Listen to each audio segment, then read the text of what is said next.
Okay. Can you give some practical advice? Because I know we have to wrap up soon, and I really wanted to bring this back to the original reason I reached out to you was so many of these Right. messages, and like you talked about at the beginning, that you're getting from all manner of people. I saw you give some very good advice on Twitter for people who are encountering some of these anti-racism training in their workplace for Okay. questions that they could ask to disrupt to disrupt or to make people think. Do you want to talk about that advice that you gave, or do you have advice for parents who are encountering this ideology from their kids? Parents is harder. Parents is way Yeah. harder. Um, I'll give some very bland, useless advice for parents because I do want to give them something, which is to realize that your children, when they come at you with this, or your family members, sometimes it's adults, brothers and sisters, and other family members, they are not thinking clearly. It's very likely that they will eventually think clearly again. And so, what you don't want to do is lose the ability to patch that relationship up when that comes. You can't really consider, if somebody shut you out of their life, you can't really consider there to be a relationship. What you do have to start doing for yourself is being ready to welcome that person back with forgiveness even gets a little bit weird. Just like, there was never a problem. You were off on your quest. You had to do what you Yeah. had to do, move on. You cannot talk somebody out of this. And if you try to leverage family ties, they will cut the family ties as the thing they're going to perceive as you trying to pull them back into fascism and racism and sexism. So you can't actually do it. Trying to use that family bond, the family bond will then be the thing turned against you and cut. And for kids who have grown up on the internet, defriending people and blocking them is no big deal. They will block you out of your real life too, even if you're your family members. So tread cautiously, give space, realize they're not thinking clearly, and be ready to invite them back and just try to, actually my mom is really good about this in general. So I could use her example, not that we were all that crazy, my brother and I, but, she just would try to no, we're going to connect anyway. We're going to talk about other stuff. If we can't talk about that, fine, but we're going to go talk about other stuff. We're family and we're going to do that. And it's not going to be about that. And we're just going to talk about the day to day and trying to maintain the relationship. So in cases where that works, wall stuff off that we're not going to deal with, and then otherwise, try to keep the relationship. And if it's too toxic, just step away and let them come back. I know it's painful. I know it's awful, but it is what you have to do, and be ready to welcome that family bond and friend bond back when those are relevant. Workplaces are actually a little bit trickier. I get a lot of requests. People want me, what do I write to my employer if they're taking us on? And I gave some suggestions on Twitter you might be referencing. I've done a few of these different things. One is, what do I write to my employer? One is, how do I behave in my diversity training if I have to go to one? And these are all, of course, context dependent. So I can give maybe 3 stories, and maybe that's enough to kind of wrap up, or 3 pictures. So one is, okay, so my employer starting to take this on, although that's getting a bit late and nobody's just starting to do this anymore. I want to try to intervene. What can I do? There's a general template to just kind of describe it. Helen and I are actually going to publish something on New Discourses as soon as we can. It's almost done describing this template, so you'll have it in writing there. But you want to express concern for the issues. You want to position. You have to position yourself as somebody who cares more and understands more. You understand the issue, you care about the issue, and in particular, you have to go do the homework. Whether you use New Discourses in my book, that's great. Whether you find it by reading primary sources, in some sense, that's even better. Make up your own mind. I'm not a cult leader. Don't want to be. Go read the primary sources yourself. If you want to read somebody else's analysis, to try watch podcasts, listen to YouTube channels, whatever it is, to kind of get informed. But you have to be able to show that you know what's going on both sides of it. So you have to say things like, a very successful line that I saw was, I had to read Robin DiAngelo's theories in my college classes last year or 2 years ago or whatever. So obviously a younger person. And so I've read the book and I understood it, and we talked about it, and I had some serious reservations from her approach. And this is the line of thought that it comes from. And it's you have to use the names. It's called critical race theory. Critical race theory relies on discourse theory, which arises out of, a line of philosophical thought that I think we might want to be more careful with. A lot of people are moving, and this is the next step, is to express, I think we're moving into this too hastily and forgetting that there are other approaches. Can we talk about doing other approaches? So then I said we're going to do 3 of these. So I'll blend into the second one, which starts here, but it's the finish of that one, which is to then volunteer. So a woman very successfully pushed back in one of her academic departments that I know, and I retweeted it. It got a ton of attention. It got like tens of thousands of likes. It was excellent to see that happen. And what she did was she volunteered. Usually what happens is these activists are eager to fill committees. So she went as soon as this stuff started to wake up in her department, and she said, well, this is going to be important in our department. I want to volunteer to lead the committee that's going to look into it. So then all of a sudden, she's A, interested in the problem, B, positioning herself as somebody who's going to guide how they're going to deal with it. And so then as the committee meetings started to roll out, all of the woke garbage started to come, and she was in the position of leading the committee. So she got herself in the committee, not just on it, but leading it. Ideally, you need to be leading it, but if you can't, at least you need to volunteer to be on it. You have to volunteer to do extra work if you want this to stop coming into your thing. And then she was able to just repeatedly listen, I hear you. That's one approach. What's your evidence that approach works? And they were like, well, asking for evidence is itself a part of the problem. No, we're not going to do that. We're going to use evidence. So she said some bridges got burned and some problems arose, but in the end it prevailed, and her department did not yet take any of this up. No, we're going to take an evidence-based approach and show me your evidence, and if you have it, we'll use that. But she volunteered, and this is the key. People need to volunteer to be on the committees. If it's at work, I want to be on as soon as this stuff shows up in your workplace, I want to be on the committee that looks into what we're going to do, if that's possible. A lot of times it's not in a company, it's just top down. But in departments like universities and schools, school boards, etc., get informed so you know what you're talking about. Show up and say, I want to volunteer. I want to be part of the organization. I want to be in the voting thing. I don't know how many videos over the past year or two that I've seen of school board meetings that are pushing a woke agenda into the schools, and they get shared as like, oh my gosh, this is really happening. And there's like 9 people in the room, and it's like open to the public, and there's like 9 people there. Mm-hmm. You don't want it in your kid's school? Show up. Write the letter. Yeah. Write the letter and show up. Do like Asra Namani did. Write the letter and then read it on a camera out loud and post it on social media too. Send the letter and then put a record on social media. Hey, I read this. So you have to show up. You have to be willing to take on that responsibility role. So that's if it's coming into your department, and or if it's coming in, you can write a letter of concern. You have to show that you know it well enough, because that blitzkrieg move is to show that they know it and you're stupid, so we have to listen to what the people who know what they're talking about are. So it only takes a few other people, or maybe one other person who knows, and say, no, I know what this is, and we're not going to do that. And it shuts down their whole program. They don't have a well-developed argument. They have rhetorical tricks to make people look stupid, like playing word games with colorblind or 2 + 2 = 4. So that's kind of 2 scenarios. What was the third one we wanted to look at? Is the one you actually asked me about, the hard one. Well, you did for parents, and then you gave 2 workplace scenarios. Sure. There was one more. Oh, if you're in the I have the indoctrination room. If you're in the in the meeting, that's right. So if you're in your meeting, this is the most context dependent one. Okay, so you have to know what you can get away with and not get away with. I would encourage people in the present moment to start thinking of themselves the second they're getting sent to these mandated trainings and with these different statements and policies, especially if your company's making policies, official policies. That's important. I would start thinking of yourself as a potential plaintiff. And so you start entering into this mindset that you are now collecting evidence that you are going to show to a lawyer. Thank you, coronavirus. Almost all of these meetings are happening by Zoom. So you can I have to unplug it. You can take your phone and you can record the meeting with your phone over here and showing the screen. You can't see my phone. It would just be set on like a little tripod. You don't know it's recording the meeting. These people hate being recorded. You couldn't get away easily with recording them in a live meeting. You can on Zoom. Ha ha.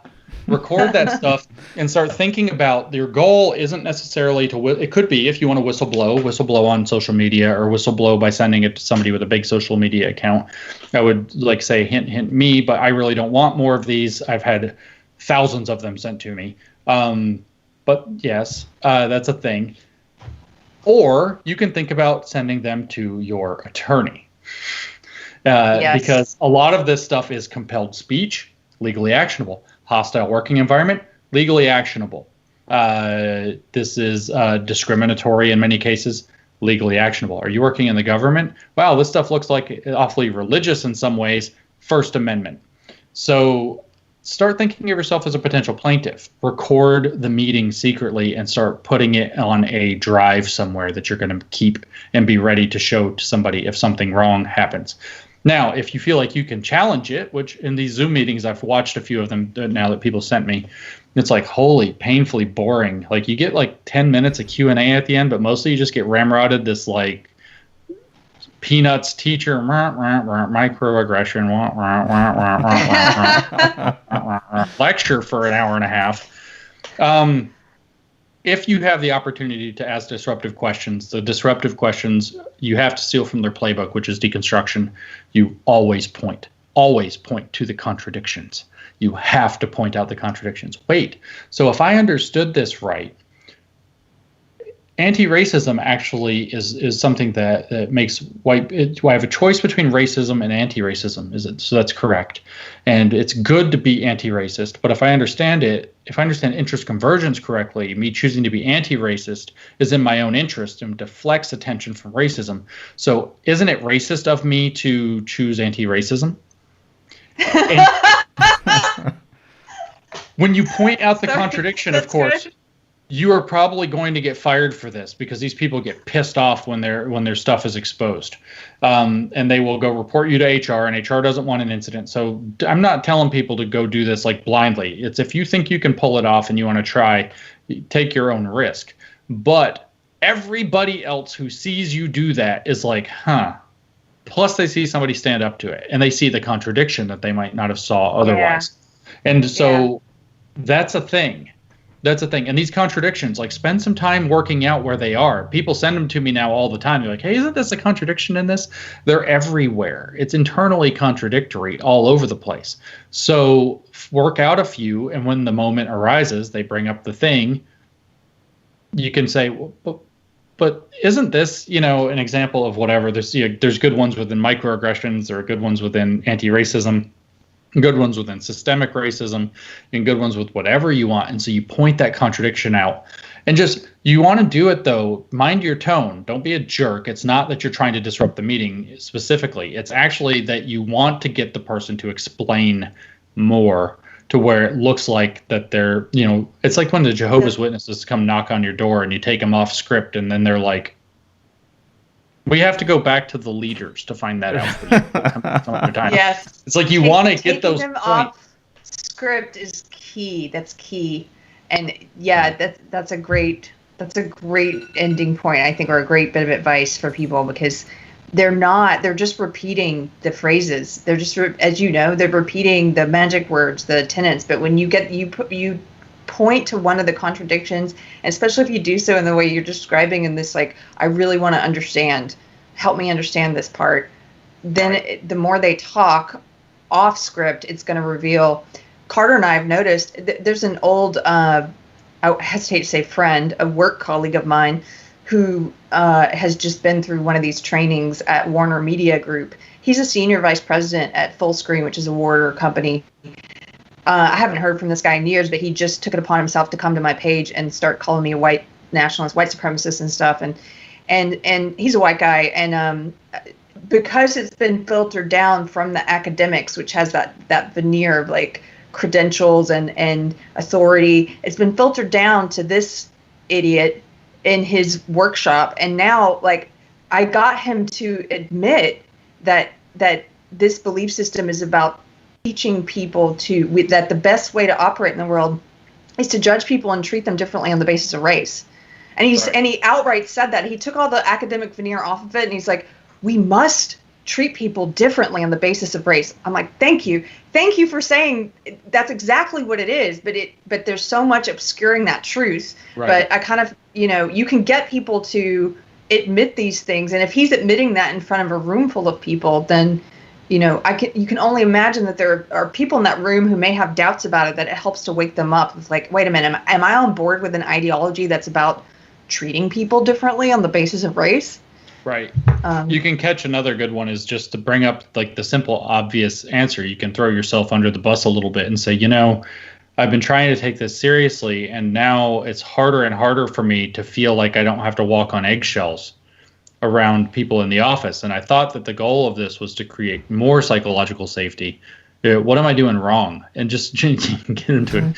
Get them. The goal, of course, would be to get them to explain that this stuff actually doesn't work. You could talk about, we've been doing these diversity trainings, and it seems like the office is more tense, not less.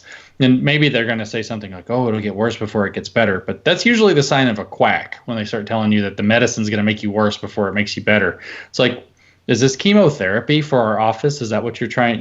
What's going on here? Those kinds of questions, do we have a common cold and you're trying to feed us chemo? Is that a good idea? You don't want to get too sarcastic with it, but you do like bringing out, like, I feel like I'm trying to do the work and I feel like it's making me more racist, not less. What do I do about that? Because I want this to go away. Like, why was not thinking about race, or that example we talked about where it's like those weird sessions. It's like, so yeah, we had the sensitivity training, and now like all the people in the office keep telling me what racists they are, and I'm really uncomfortable working here. Was that supposed to happen? I love it. Right. I mean, I don't love that this is happening, but I love the innocence with which you're proposing the question. I mean, that's what you take it at face value, and instead of like the whole game is to try to make you play in their sophistication of magic words, like, oh no, I know what's going on. Of course, this is going to work. This is the road this is the yellow brick road. We'll get there eventually. It's just like, sorry, teacher, I don't think it's working. Like, this is supposed to make me less racist, and I feel more racist. What's happening? So because there's so many contradictions, are you saying the way to defeat this is to take it seriously? I think people should start taking it seriously right away. No, but actually, I mean, like, if you take it seriously and you're sincere about it, you can easily get yourself to a spot where it's kind of exposed as contradictory. Yeah, exactly. Because you run into these double binds. You can also, here's one out of cynical theories. You could actually ask this in your diversity training, and maybe we can use this as the last example. So you could say, kind of hypothetical situation at work. No, I have to go and greet a customer. Two people walk in at the same time. One's white and one's black. And if I understand this, you've said that racism permeates every interaction. So I have to greet the customer, and I have to work with the customer, and it's going to take, say, 5 to 10 minutes to work with the customer. And meanwhile, the other person's obviously going to have to wait because they both arrived at the same time, and maybe I'm the only person in the office or in the shop or whatever. So I go up to, say, one of them's white, one's black. I go up to the white person first. Isn't it racist of me to do that, though, because it means I'm favoring white people over black people? But if I go up to the black person first, doesn't that send the signal that I don't trust black people, so I have to get rid of them faster, and I don't want them wandering around the building unattended? And so that was racist too. So am I racist no matter what I do? Like, how do I tell me what I'm supposed to do in this situation? So you paint the picture and you say, I understand your theory. Both directions make me racist. What am I supposed to do? I just want to do the right thing. What's the right thing in that situation? I can't approach the white person and I can't approach the black person. What do? Run from the building? You don't have to get sarcastic, but seriously, if you do ask, just here's a problem. It's a double bind. Look for those kinds of things that are applicable to your situation. If I say this, it's racist because that. If I say the opposite, it's racist because that. Tell me, teacher, what's the resolution to that contradiction? What do I do? What's the right answer? Because a lot of this is weaponized complaining. They haven't thought out what the right answer is. They don't know. It's don't do the bad thing. But everything's the bad thing. Right. Everything's a bad thing. I just wanted to throw one more thing out there because I hear this a lot. I hear a lot of I've spent a lot of time advising CEOs and stuff, and I don't think everyone really realizes this. human resources, for a lot of founders and CEOs, human resources is viewed as this like necessary evil, like, oh crap, we're big enough, we got to hire an HR person. They don't really care about the HR department very much. They like keep them out of legal trouble and whatever and bring some resumes in, but they don't. You have to police your HR department extremely well, because that's the vector where this ideology comes through most often. It comes through the HR department. HR is the social justice beachhead into your corporation. That's true. You absolutely do have to watch that. And I've described this thing as the Trojan horse a bunch of times. And, the story of the Trojan horse is that it's full of assassins who kill the guards and open the gate so the army can come rushing in. I mean, we could use that, but I think it's actually that this Trojan horse is full of bureaucrats. So where are the busybodies going to want to be employed? HR, administrative roles, bureaucratic committees. So depending if it's your HR department, you're going to have to police your HR department. You do not want this in your HR department, because it's going to just dissolve your entire corporate culture from the inside.